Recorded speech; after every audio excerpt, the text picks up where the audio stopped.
خودکشی کرنے والے آدمی کا جنازہ جائز ہے یا نہیں، اور خودکشی کے لیے مغفرت کی دعا کرنی چاہیے یا نہیں؟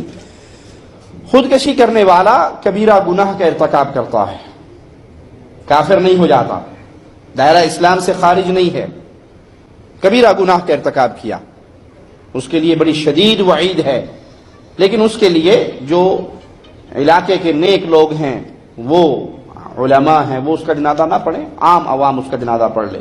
جیسے خودکشی کرنے والے کے جنازے کو لایا گیا تو رسول اللہ صلی اللہ علیہ وسلم نے اس کا جنازہ نہیں پڑھایا، لیکن عام مسلمانوں کو اجازت دے دی کہ تم اس کا جنازہ پڑھو۔ اسی طرح اس کے لیے دعا بھی کی جا سکتی ہے، کیونکہ وہ کافر نہیں ہے، مشرک نہیں ہے۔